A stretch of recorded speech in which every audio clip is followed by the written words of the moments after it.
100% Chelsea. Manchester City 1, Chelsea 0. Lou, mate. Rubbish. I want to stand here and say that, yeah, it was Manchester City, yeah, they're one of the best teams in Europe. And I get that they're better than us in every possible department. But it was still a terrible performance from us. I'm sorry, it was awful. From start to finish, we went in there paying them too much respect. We were scared of them from the start. Defensively, I thought we did well to not be 1-0 down, but they were cutting through us like a knife through butter endlessly. Every single player, Leroy Sané in particular, just ran through us easily. And then we were just hoofing whenever we had the ball. Just rushed, scared. I get City have a very strong pressing game, but we just hoofed it. All we did was just hoof the ball out from defence into nobody. Hazard playing in a false nine. I've said so many times it doesn't work. It doesn't work. He's even come out and said I prefer playing on the left side. But we went and we played him at centre forward. N'Golo Kante, I don't know if he was injured or not. If he was injured, fair play, I understand him not playing. If he wasn't injured, serious questions have to be asked about why he wasn't playing today. Because we fell apart in midfield. Our midfield was non-existent. Drinkwater, as much as I like him as a football player, he is a squad player.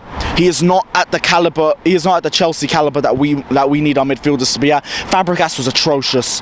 Sorry, his passing was dreadful. We got pressed to death, and even when he had acres of space, he still hit the wrong pass. And when we're going on talking about the wrong pass, let's go on to Pedro, who was even more shocking than Fabregas. Everything he did was wrong. Everything he did. All he did was give the ball away. Misplaced pass after misplaced pass after misplaced pass. Willian, I can respect, tried. He tried. Hazard was isolated. Simply put, he had no chance to even do anything because he doesn't fit as a centre forward. He fits on the left side. Moving on to the wing backs, Alonso didn't do much, and Moses was just average. Simply put, he's just average, and he's another player who, I'm sorry, he isn't Chelsea quality either. He isn't Chelsea quality.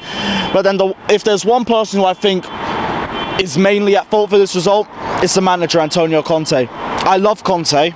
I'm still going to say I'm Conte in, but he balls today up from start to finish. He should have played with a striker. He should have played with a striker, because I've said so many times it doesn't work without a focal point. And I can see him thinking, yeah, this works against a possession-based team like Barcelona. It could work against City. But when it doesn't, you got to change it up, and he doesn't. He continues to stick until the 80th minute to make a substitution. He takes ages to do it. And even then, it is just more baffling. You take off Willian at the start and you keep Pedro off, who's been the worst out the front three. And then when we're still trailing, you take off Hazard, who's just started to show signs of life because you put him in his favourite position. It didn't make sense. You could see that, yeah, we're being pressed back, and the players were being forced to hoof the ball forward. So then you build on that. You change your tactics based on the game. If we are hoofing the ball out, you get a striker who will be able to try and reach for those balls. Not 5'5" Pedro, not 5'8" Hazard, I don't know how tall Willian is, but I'm going to guess he's under 6 foot, and even then, he's not really known for being good at heading, is he? Or controlling the ball, or having strength on the ball. He isn't. Conte balls up today, and as much as I love him, it's the same old from him. Takes too long to make the substitutions. The substitutions at times can be baffling. His treatment of Eden Hazard is just weird. Apparently, according to people that are watching TV, my phone's going mad from people that were watching it. Apparently, Hazard walked straight past Conte, went straight to the dugout, didn't even look at him, didn't acknowledge him.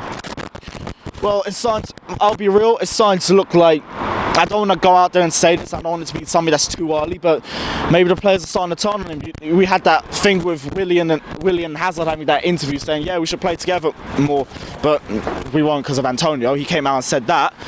Said it quietly, but you kind of got the gist of it.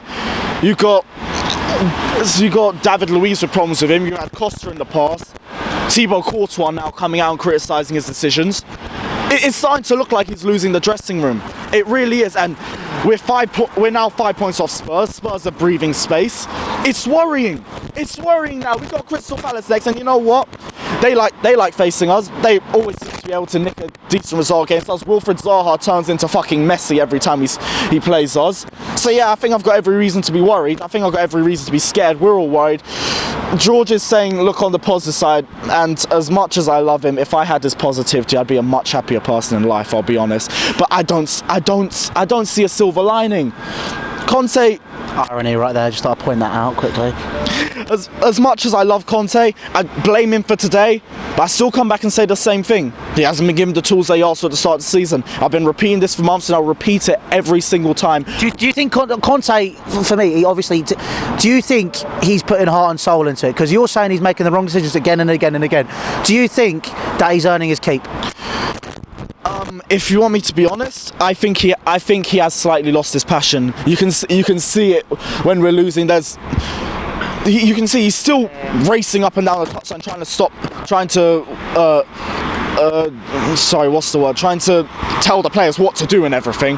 But you can see that even to an extent, his head's down, he's just kicking his feet. Part of me looks like he's might have mentally checked out already, and if he has mentally checked out, then he needs to fix up as well, because at the end of the day he's getting paid for it. And we were saying this when you walked down, if you've mentally checked out, at the end of the day you still need to fix up, because at the end of the day we're the ones that have trekked here from Manchester, 3,000 plus trekked it from London to Manchester, 3,000 plus Chelsea fans. We're the ones that are putting our money into this. Hell, I went bankrupt for West Brom tickets. I starved myself for Arsenal away tickets. We're the ones that care. So if the board aren't, if you're getting frustrated with the board, if you're getting tired of them, do it for us. Because we're the ones that are still there. We're the ones that chant your name from the first minute to 90th. So if there's problems with the board, I get that. But stick for us. Stick for us. And let's try not to lose to Palace.